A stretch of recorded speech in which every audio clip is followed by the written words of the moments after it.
Right, it's just ticked round to 2 o'clock, so let's get going properly. So good afternoon to everyone. I'm James Walsh. I'm Head of Membership Engagement at the PLSA, and it's my pleasure to welcome you all to this PLSA webinar on impact investing. This one forms part of our education partnership arrangement with UBP, and we're very pleased to have their support for this area of our activities. Just in case you didn't already know, UBP is a Swiss asset manager managing £111 billion on behalf of their clients. They've been in London since 1991, and that's where their UK head of impact, Victoria Leggett, who's joining us today, and welcome to you, Victoria. That's where Victoria is based together with their client relationship team. Like the PLSA, UBP believe that sustainable and responsible investment choices are beneficial for long-term returns, and I know that their impact investment platform is a good example of the innovation they've got arising from this approach. There are relatively few listed equity funds that invest solely in companies whose revenue streams come from activities that have a positive impact on society and the environment. And I know that UBP's impact investment platform puts a strong emphasis on those kinds of objectives, and it's developed quite a unique investment process to actually measure impacts generated, and I'm sure we'll hear a bit more about that from Victoria. So that's all very welcome and useful for investors, including, I'm sure, many of those dialing in this afternoon. So this is how we're going to run things today. It's just Victoria and I. There's no sort of large panel, nice and simple. Victoria's got plenty of material to present, and we're going to chunk it up into 4 sections and pause for questions after each one. And that'll be a question or two from me and from you, the audience. So do type those into the Q&A box and I'll put them to Victoria. Comments are welcome. Also, put those in the chat box, please. Don't worry too much about what's the question and what's your comment. I will be scanning both of those boxes, and we'll aim to finish. In fact, we will finish by 3 o'clock, no later. So that's the plan. We're going to kick off with a polling question. If I can launch that, and here it goes, should be on your screen now. So there's a question: what makes you hesitant to incorporate impact into your equity allocation? And the options are too different from traditional investing, lack of knowledge, sacrificing returns, confusing landscape of products, or other. And you can let us know in the chat. So what makes you hesitant to incorporate impact into your equity allocation? So the main sort of barrier, I suppose, to impact investing is lack of knowledge. That's 30% of respondents. After that, it's a bit of a tie between sacrificing returns, confusing landscape of products, or other reasons. So we'll have a look at those a bit later. So that's the results of our first poll. We'll just knock that off the screen. And at this point, I'm very, very pleased to welcome Victoria Leggett from UBP. And Victoria, over to you. Thanks, James. And thank you to everyone who's joined us this afternoon. I'm thrilled there are so many of you participating. I'm also, I don't know, I suppose a combination of thrilled and disappointed that knowledge of this area is a barrier to investment. I'm disappointed that some of you feel that, and I don't think my side of the fence are doing a particularly good job at talking about this area in a clear way. But I'm very thrilled that you're joining today, because I hope that's that some of those sort of knowledge gaps will be filled today, and you can leave this meeting feeling much more confident about the topic, or not, in which case this has been a waste of your time and I've been talking gobbledygook. So let's hope it's not the latter. So I think if we go on to the first slide, and I can take you through what impact investing actually is, which if we just go on one, please, that would be great. So one of the things actually that confused me a lot, so maybe if I briefly introduce myself, I'm the head of impact at UBP, and we launched our first impact fund 3 years ago. We now have 2, an emerging market and a more global product.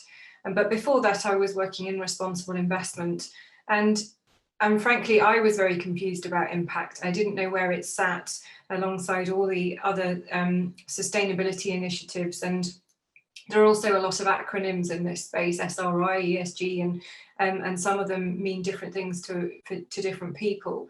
So even with listed equity impact now, there isn't a clear definition, I think, and I do think this is one of the issues. There isn't a standardized definition. The closest we've got is through the Global Impact Investing Network, the GIN, and their website is a wealth of information if you ever have time to take a look at it.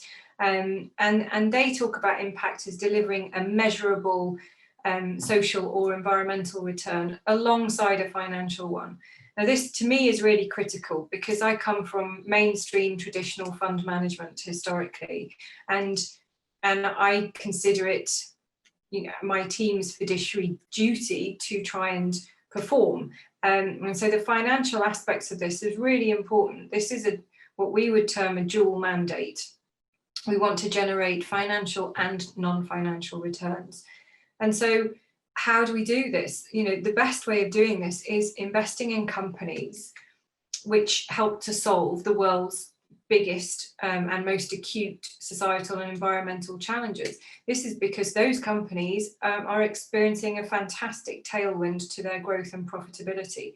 They're solving problems through their revenue streams, and it means that, you know, they have fewer regulatory issues, or actually conversely regulatory support, and they have a bottom-up inbuilt demand profile from consumers, and so they've got a very visible and faster growth profile typically. So that's what we talk about when we're talking about impact investing. And if we move on to the next slide, this is an area that you know, all of these topics quite frequently are risen as sort of typical assumptions and myths around impact investing. We are going to deal with a few of those today, and we're going to focus on the lower return myth. At least I hope it is a myth. And if we can move on one. Okay, so this shows you, really, this is one of the questions I'm asked most frequently when fund selectors are looking at sustainability in general. And they say, you know, we're seeing a lot of ESG funds. How is that impact different? Is it offering me anything that an ESG fund isn't? And actually, ESG is an important element of our investment approach. It should be an important element of any impact investor's approach.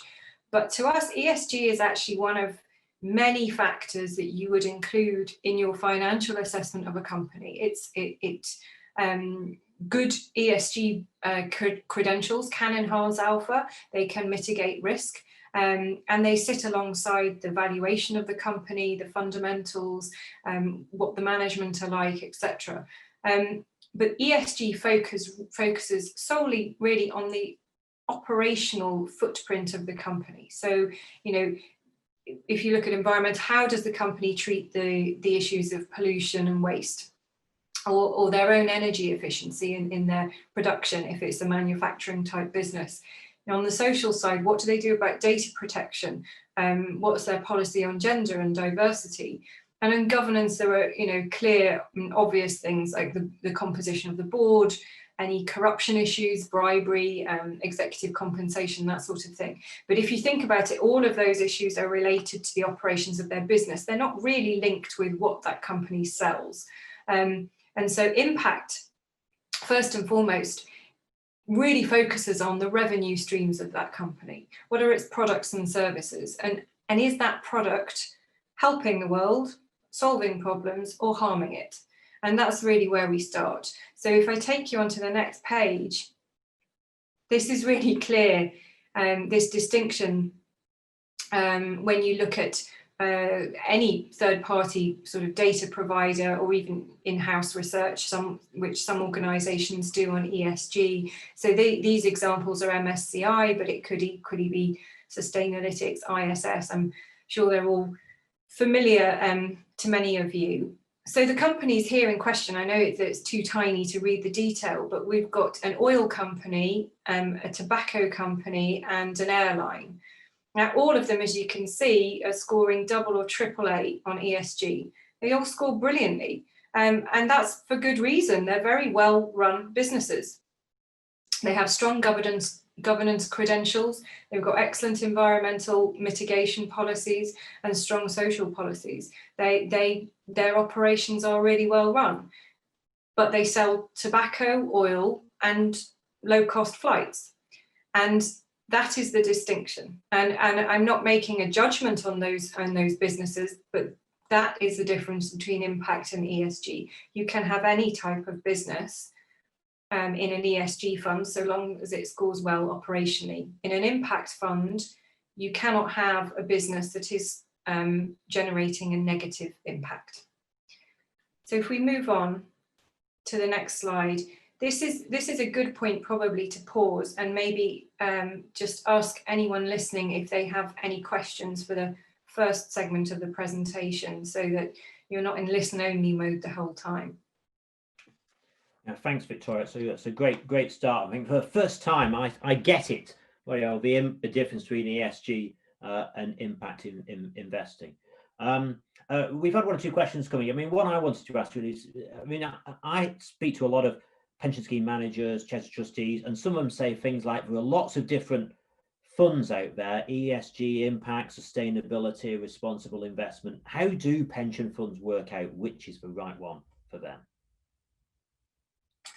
It's not an easy question, and I think I would be pretty arrogant to think that I can sit in your shoes and their shoes and answer that, because it really depends on, to a great extent, what you're looking for. What I would say is, if your aim is to generate superior risk-adjusted long-term returns, and also to make a positive difference to society or the environment, then impact investing is a great way to do that, because these companies, listed companies, in fact all companies, their CEO and their management team, they're typically salespeople. You know, if you're really good at sales, then you end up being the CEO eventually.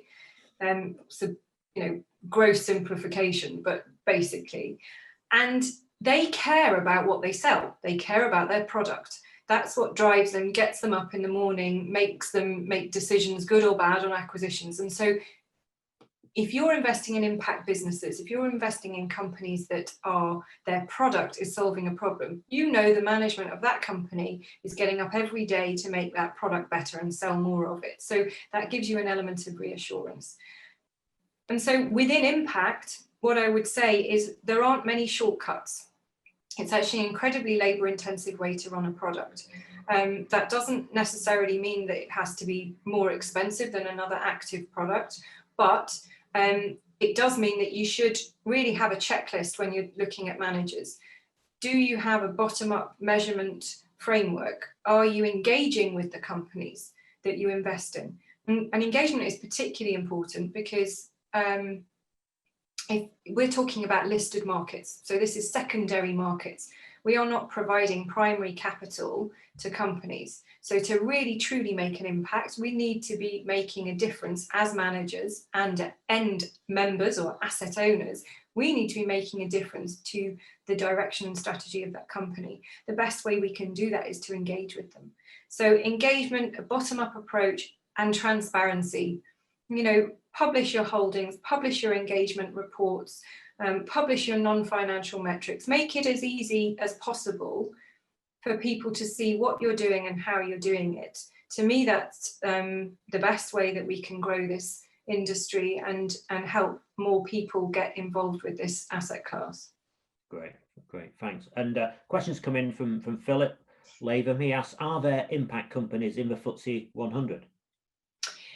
There are. Yes, there are. In fact, there's a FTSE 100 company that's in one of our funds. It's an interesting question because there is definitely probably a mid-cap, small-cap skew, and that's probably because bigger companies have more sprawling businesses. They have legacy business lines. They're less monoline in their approach, and so they might have a really impactful division, but they might have a really negative impact division too. And so when you net the two off, it might not come out too well as an impact business overall. But yes, big companies can be impactful, and increasingly we call them transition businesses or adopters. Increasingly you're seeing businesses really switch on to how they can reshape their business. Companies, they're not in the FTSE 100, but of a similar sort of size. A company like RWE in Germany, the utilities company, huge utilities company, is slowly morphing into a renewable energy business.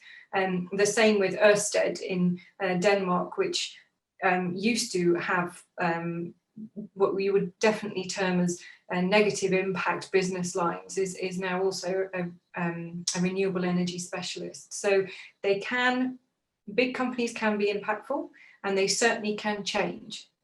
Yeah, and Paul Fluck has sent in perhaps more of a comment than a question. He says, I would question if those three companies, the ones you picked out, Victoria, should have AAA ratings. Two are high risk against global economic trends, as COVID has shown, so are not resilient, and the third is not socially responsible. I guess that kind of makes your point for you, does it? It's not just about ESG, it's about overall impact. Yeah, absolutely, and that's where these rating agencies have their limits. I mean, I'm sure MSCI's response to that question in part would be their job isn't to make a judgment about an economic cycle. They are just, that rating encompasses sustainability only, and the financial journey of that company isn't in their scope. However, you know, I struggle with what I anticipate that argument would be slightly, because I think these things are all joined up. And because looking at the sustainability profile of a company takes quite a lot of resource and a lot of know-how, what concerns me is a lot of asset managers effectively outsource that process to these data providers. And so a lot of reliance is placed on those ratings. And in turn, you know, if a fund is comprised of companies that score AAA on MSCI and it's marketed as an ESG fund, you know, in turn, the end asset owners are owning a collection of stocks that actually, if they knew the underlying holdings, they might not be entirely happy with. So it's not necessarily misleading, but it's certainly not, I wouldn't say it's transparent. And it's an area that we sit on a board called the Investment Leaders Group. And it's a topic that we talk about a lot. It's convened by the University of Cambridge, which is the rise of data providers and the lack of auditing of their information and the lack of standardization of that information. They tend to be quite black box. So it's a very good question, and I could talk, as you can tell, for a long time about that. So I'm happy to follow up if there's anything else on that. Great. Thank you. We've got one or two more questions, but I think we'll let you sort of carry on with the next section about, you're going to bust some myths, and then we'll come back to some more questions. So back to you, Victoria. Okay, sure. Okay, let's go on to the next slide. So I want to spend a few minutes just kind of giving you a picture of the landscape. One of the questions referred to where a company is in the economic cycle or with the economic backdrop, and this is important, obviously, for any company and any type of investment. So you have a few things going on at the moment. This chart here is charting, according to the World Economic Forum, a survey run by them, it's charting major concerns by world leaders.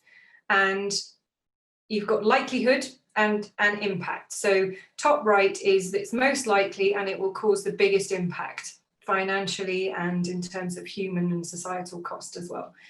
As you can see, that top right quadrant is almost entirely environmental issues. The for the first time in history, actually, environmental concerns are dominating long-term risks, according to global leaders. This chart looked very different a few years ago. So you can see this is really at the top of people's minds. And so if I move you on to the next slide, this ties in quite neatly with these goals, which I'm sure many of you are aware of. There are 17 United Nations Sustainable Development Goals, covering everything from society, education, poverty, to climate change and the health of our oceans. All I think 193 members of the UN, countries that are members of the UN, all of them signed up to these goals in 2015 with a commitment to achieving them by 2030. Now that is a hugely ambitious project, and to have any chance of doing that at all, you're talking about $5 to $7 trillion of annual investment needed. Now, a lot of that comes from private capital. It has to. There is public spend, but private capital makes up a big chunk of that. So if you think about on the previous slide, the environmental risks that countries are facing, plus the determination to solve these goals, that creates a really strong regulatory outlook for businesses that are helping to solve these problems, both environmentally and socially. 5 to 7 trillion annual. There are winners and losers with spend like that, and you want to be backing the winners, clearly. If we turn on to the next page, and this shows you, and I find this slide really interesting, partly because the numbers are very dramatically different from 4 years ago when we first did this. Investors are really starting to pay attention to this, I suppose, as evidenced by you all on this call today. And I've been asking myself why. And I think part of the reason is that actually scheme members or individual investors are really beginning to realize the power of their investments, whether it's with their pension or their ISAs. They're becoming increasingly financially engaged. And I mean, just as an example, if you were to switch £10,000 out of a mainstream index, I mean, say, let's take the FTSE 100 and put it into an MSCI low carbon index, that £10,000 as a shift is equivalent to a ton of CO2 saved. And what does that mean in real money? Well, that's 1,000 kilometers driven in a car by yourself. That's 215 items of clothing in terms of its carbon impact. So these are meaningful numbers. And I hope people are also realizing that this doesn't involve financial compromise. If anything, hopefully, it involves making a sound financial choice. So if we move on to the next slide, what's happened recently with COVID has really accelerated that. During the pandemic, what was interesting is the market share of electric vehicles went up.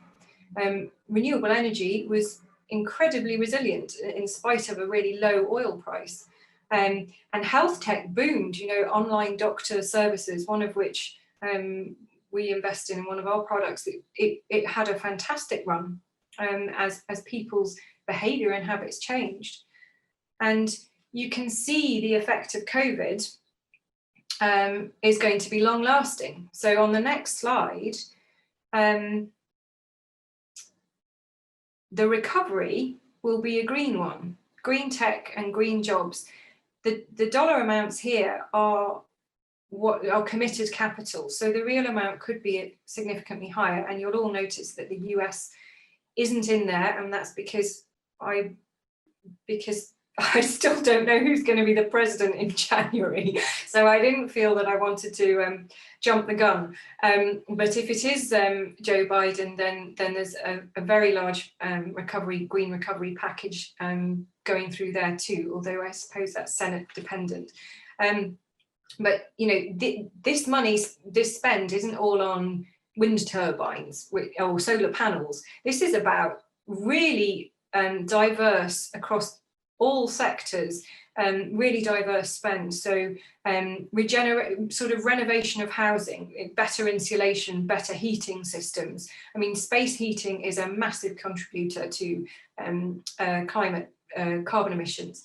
It's about the circular economy, helping join up the loop in the waste process. It's about R&D and innovation in green technology, and yes, renewable energy too, and also transport, making it cleaner and greener. Huge commitments by governments. And if we just touch on the next slide, this is Europe, and Europe's got probably the biggest green recovery package. And this is really focusing on 4 near-term areas, which is the rollout of renewables, a wave of renovation spend on residential housing, green mobility, and also kickstarting the hydrogen economy. So of the commitment of the recovery package from the EU, over 30% of it will be spent directly on climate change.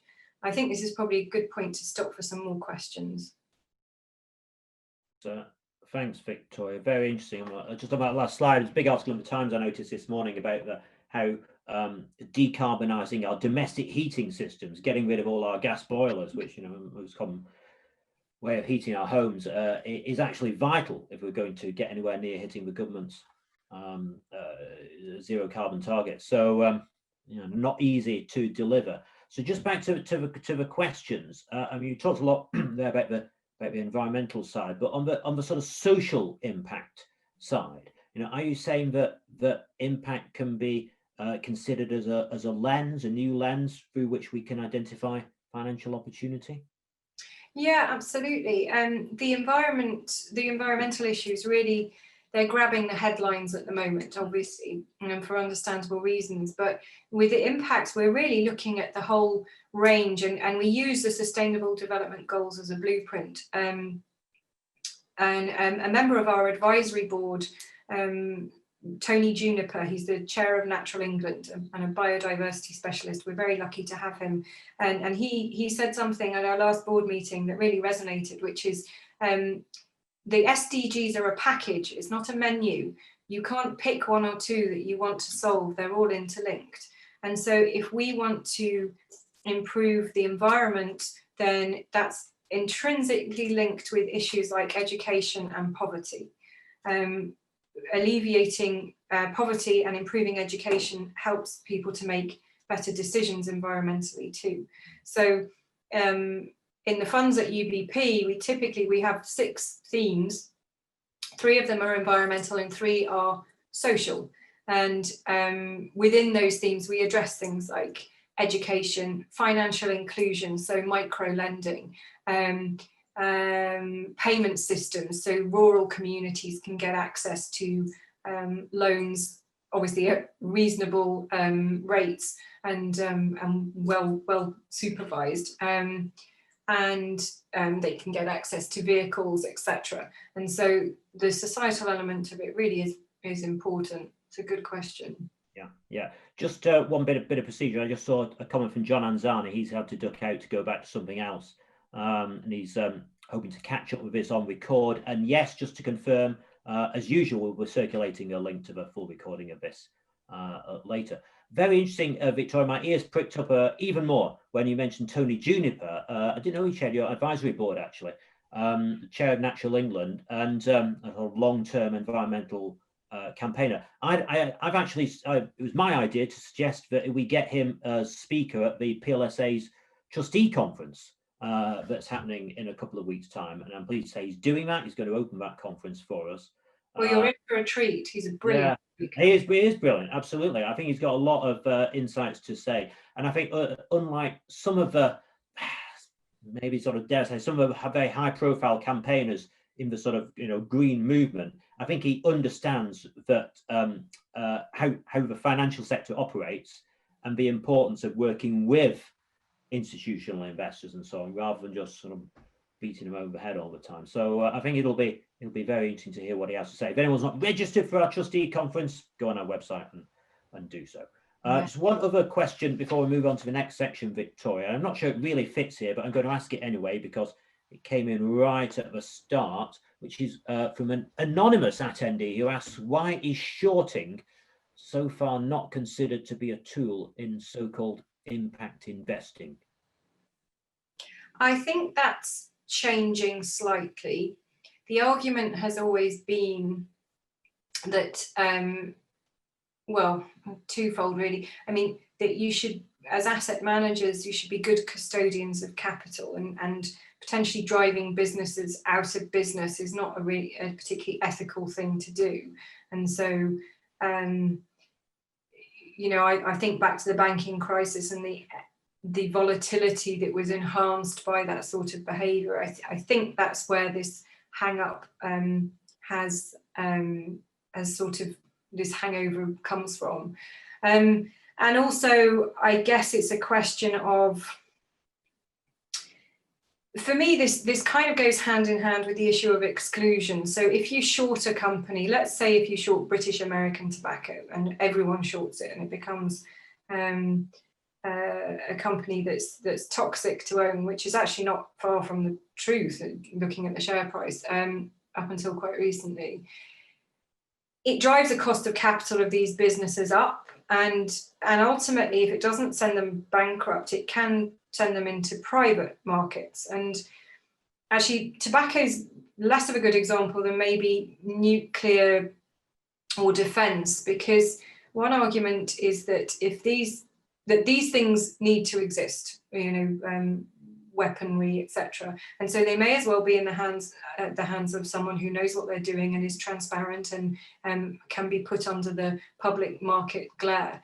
And if you drive all of them through their higher cost of capital, if you drive them into private hands, then they're not subject to the same scrutiny or the rules and regulations. So I guess that's part of it. But I do think that long short impact products, I actually find it quite an intriguing idea, and I think that will change in the next 5 years. Interesting. And perhaps just one more question that's just come in. Victoria's quoting the government's spending commitments. They expect the private sector to treble the investment. Is this realistic? Governments don't usually lead the race to successful investing. Yeah, well, let's see. The overall numbers, I'm not sure they are realistic. I'm not sure they're much more than a guesstimate. They never are they? But the direction of travel is certainly realistic. And if you think about it, a lot of these initiatives and a lot of the spend by private companies is going to be kind of essential, because a lot of the fixers or a lot of the impactful companies are providing a means for a company to be more efficient. Let's say if you're a manufacturing company and someone can provide you with a service or a tool that enables you to operate at 20% lower carbon or 20% lower energy costs, then it makes sense for you to do it, particularly if you're incentivized by the government. For residential homes, I don't think you need grants if you see that the payback time is short enough to make that transition to cleaner energy and space heating. It's an obvious choice for people to move into, and that on a bigger scale applies to commercial buildings and commercial contractors too. So the private spend is going to be from an environmental perspective, because companies are making a sensible capital allocation businesses for growth of their business. You know, if you think that the regulatory environment for all business is going to be more draconian in terms of emissions and environmental footprints, then they're kind of forced into change. Yeah. Okay. Great. Well, thanks, Victoria. Shall we move on to your next sort of section? You're going to talk about indices, I think. So. Yes. Let's go. Let's move forward. Let's go on to the slide.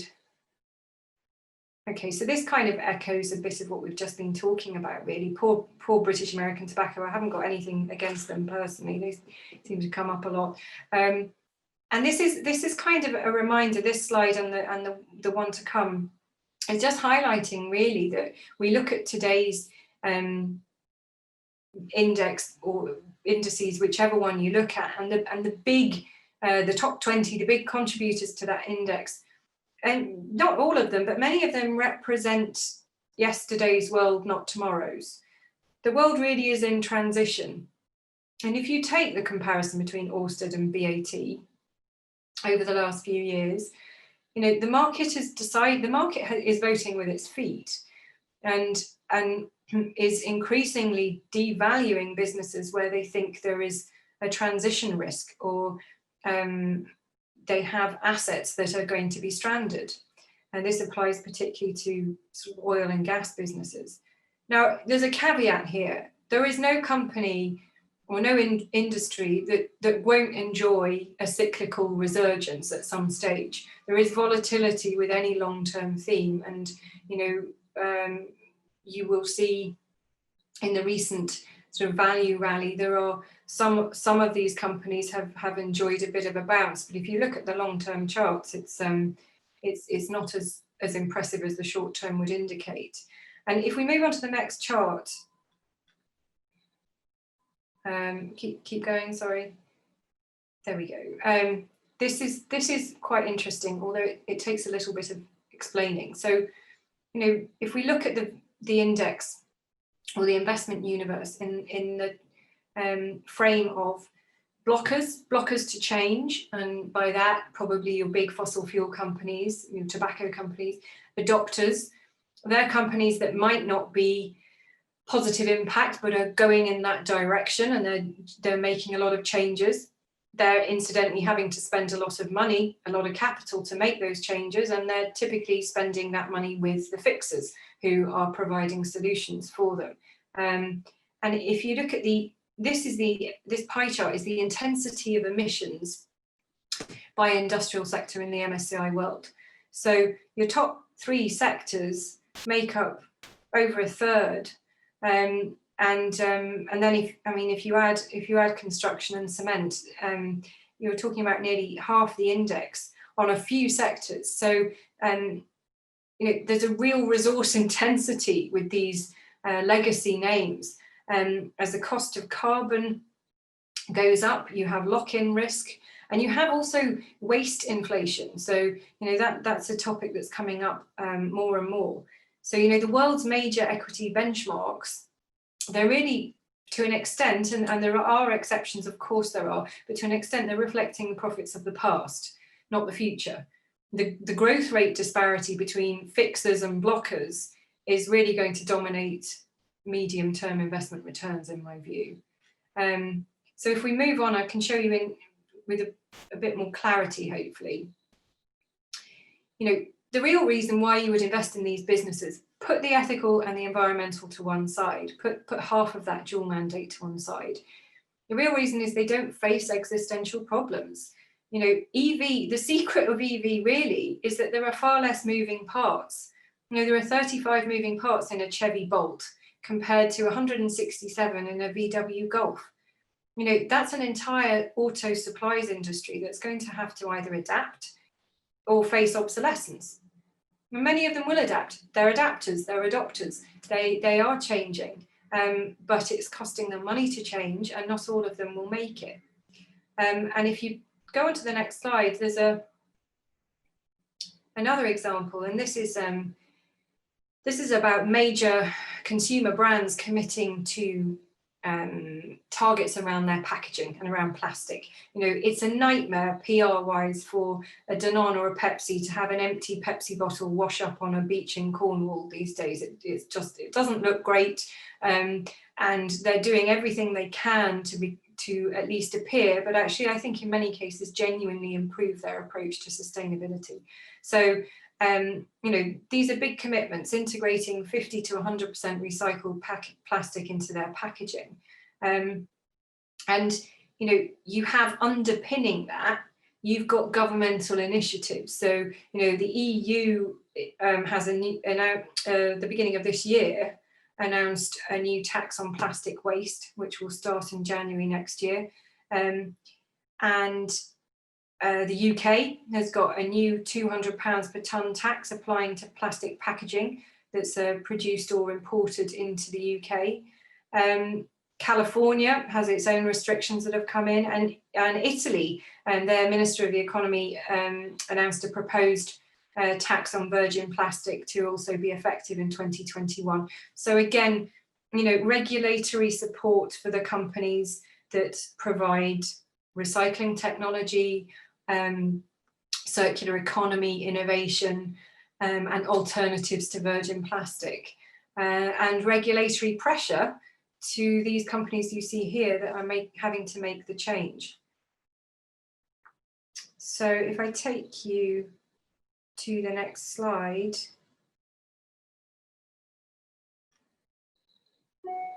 You know, these shifts are really beginning to translate into performance and flows. So if you come onto the chart after this, this isn't a fund, this is a low carbon index versus the MSCI World over the last couple of years. And if I take you to the next page, it might be a good time to stop for our next section of questions. Okay, thanks, Victoria. Very interesting to see that chart you just had on the previous slide, actually, the difference between the low carbon index and the sort of more standardized one. Very interesting. I mean, some people say, Victoria, this all sounds a bit sort of too good to be true. You know, what should pension funds be aware of when they're considering an allocation to impact in the context of their overall investment portfolio? Yeah, it's a fair point. Well, a couple of things. I think firstly, they should be aware of greenwashing or impact washing. So the fund you pick, make sure that they are actually buying impact companies. Now, there are lots of different definitions for what that is, but really the bottom line is what the company is selling should be helping to solve problems. In listed companies, almost always is a bit of a compromise. There's some legacy division that isn't doing anything hugely impactful, but overall the company should be intentionally driving its business forward in an impactful way. So evidence that stock selection is based around that. The other things that I guess, and actually I think this features later on in the presentation, but to be aware of is that when you're fitting this into larger portfolios, there is a factor bias with impact funds. You know, this is a growth area. These are growth products, kind of unashamedly so. The whole thesis of the investment really is that they're growing faster and for longer and more visibly because they can tap into these multi-decade supportive trends. So there's a growth bias. There's also a small and mid-cap, more mid-cap than small cap necessarily, but certainly going back to one of the initial questions, your average impact fund is not going to be solely populated by mega cap or large cap. And there are certain industries that will not be represented in an impact fund. So, you know, if you put the UBP impact funds against a benchmark, they're basically 98% active share. There are very few financials, you know, traditional banks don't really have a place in impact yet. I mean, they may do in future, and clearly extractive industries too. So, but again, it comes back to the fund selection, and I would suggest that there's a conversation about if the asset manager isn't generating diversification through typical sectors, how is she or he generating that? And so, you know, what you don't want to do is buy an impact fund and find out it's a healthcare fund, or buy an impact fund and it's a wind turbine fund. You want to see a good balance of end SDGs, end thematics, and so you're creating some diversification of your risk too. Yeah. Okay, we've got one or two more questions, but I think we'll come back to those at the end, Victoria, and let's move on to the fourth and final part of your presentation. So back to you. So actually we stopped a slide early, didn't we? That was my mistake. But just this highlights the growth recently in the listed equity part of this industry. So if we move forward and go on to the actual slide, there we are, the qualities of a genuine impact fixer. So this kind of alludes to the question that we just had, which is you're looking for companies that are generating a profitable solution to a problem. That's a really key part of it. Some stocks genuinely are too good to be true, and you need to be careful to stay clear of those. They need to benefit in some way from some form of regulatory support. So whether it's emissions reduction, which we've seen a lot of in the last few years in Europe, certainly, the plastic taxes, etc., sugar tax from a more societal angle. And there needs to be also a legitimate and, to an extent, an urgent demand for the product. There have been countless times where there's been great regulatory support for an effort, but actually the end market's not that interested. What's unique here, in my view, is that you have a very hungry consumer for more sustainable ways to live. What the consumer doesn't want is they don't want to compromise their lifestyle too much. So what you really need is innovation to allow for us to all carry on going on holiday occasionally, well, in the previous world anyway, going on holiday, getting from A to B, not compromising our diets too much, but also feeling like we are actually contributing to the planet and society rather than just taking from it. That is achievable. That's achievable through technology. And these companies are doing a lot to make that difference happen. And as a result, they are increasingly enjoying a lower cost of capital. So to take you on to the next page, and this is kind of more on the same theme. So on the following slide, these are the sort of factor skews. You need to be looking for an active long-term approach. Engagement, again, really important, must be embedded in the process, not an afterthought. Measured non-financial performance. We've spent a lot of this presentation talking about the financials, and I think that's a really critical part of what we do. We also have a commitment to show you the non-financial difference that you can make by investing in this way. They do tend to be higher rated, higher valuation stocks, but typically, and we also look at a PEG ratio for our investments, the price to growth is much more attractive than the market. And there's a factor skew. These are growth companies, a UBP for sure. They tend to be quality because we like strong balance sheets to support fast growth. And there is also a tilt towards the smaller end of the market, as these companies tend to be more innovative and earlier on in their cycle, and clearly a lower exposure to some industries. So a couple of examples here. If we move on to the next slide, please. If we move on to the first example, that would be great, thank you. So the following two companies, these aren't investment recommendations. This is just an observation or a snapshot of the way that an impact investor will look at a company. So at UBP, we look at, we have developed an in-house proprietary system. We look at something we call the IMAP, which is our way of looking at the impact intensity of a company. So, materiality, how much of its revenues are driven by positive impact. But intentionality is important too. Is the company meaning to do that? Or is it going to make a huge acquisition in something, a contrary kind of business line? Also, it's not just about, the intentionality isn't just about how the CEO talks about their business. We look at the way they're spending CapEx, the way they're allocating R&D.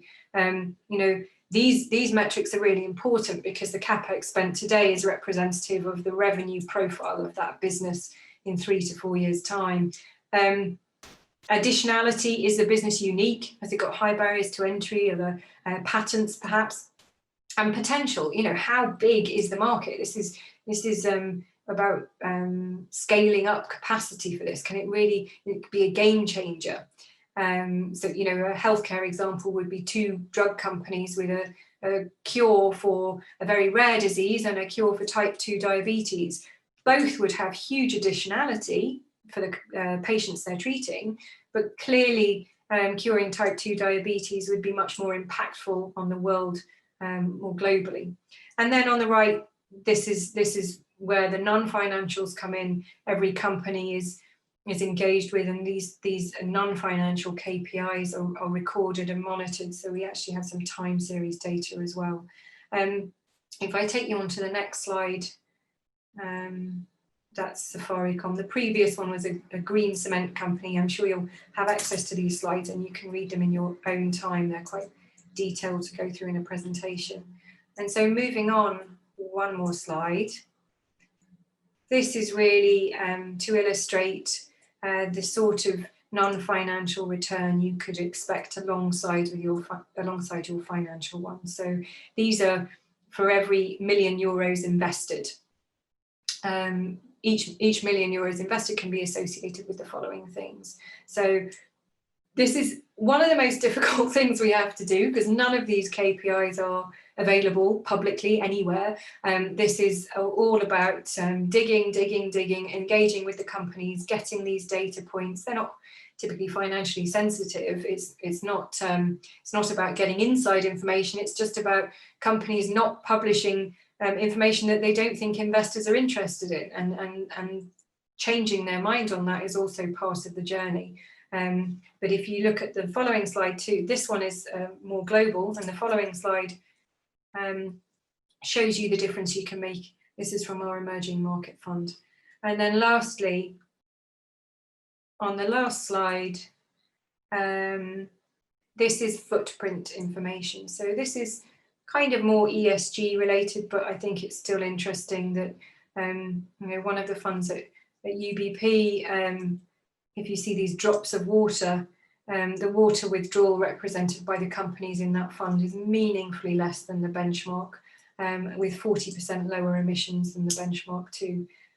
So, this really highlights, I hope, that there's a strong and compelling financial case for impact, but also the positive impact generated is just incredible and far more powerful than I realised when I started working in this area of the industry, and it's getting more meaningful every day. So I hope that's been helpful. Thank you. If anyone's left listening, thank you.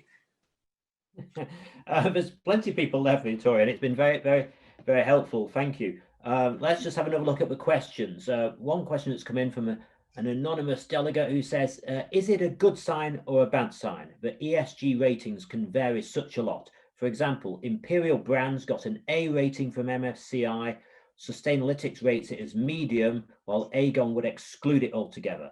And then similar for Boohoo, they get an A, a medium, and then an exclude from Aegon. Any comment on that? Well, on the exclusion side, I guess that's down to Aegon's investment policy with tobacco and perhaps supply chains or controversies. Yeah. So that's kind of company specific. But the difference between the different rating agencies is a real problem.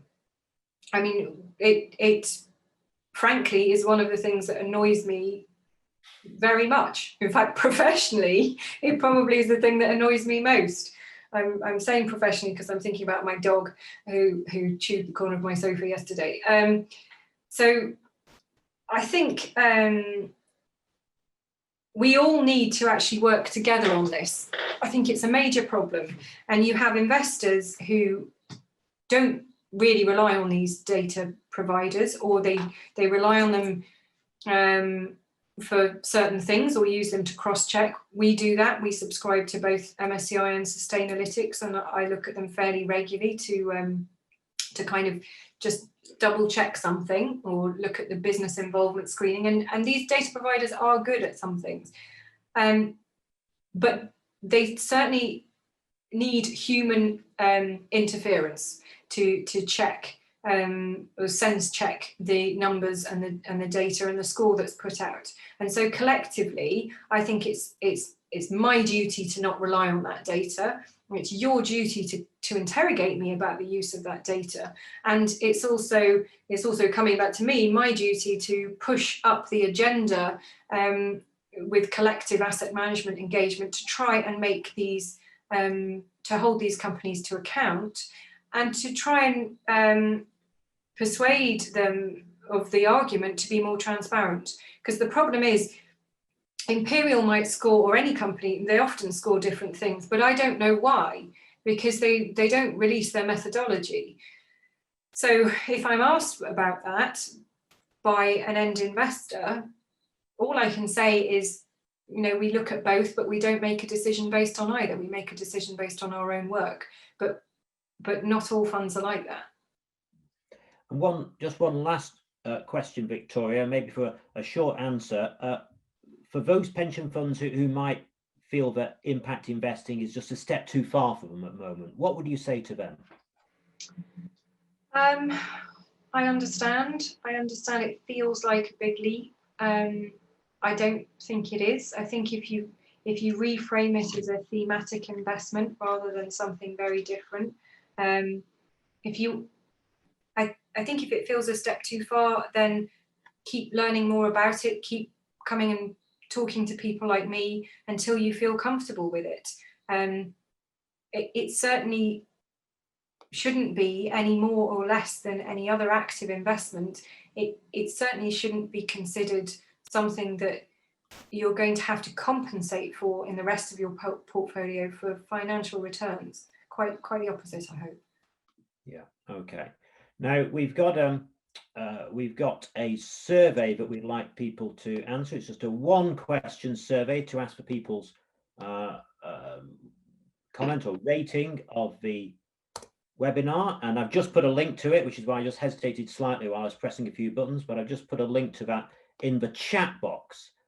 So if people would like to have a look at that, it's just a one-question survey asking you to rate the webinar, and I'll certainly be rating your presentation excellent, Victoria, because it was very good, it was very clear, and quite a Stakhanovite effort as well, if I may say so. You've got through an awful lot of material there, and you've definitely earned a cup of tea or something stronger, I would suggest.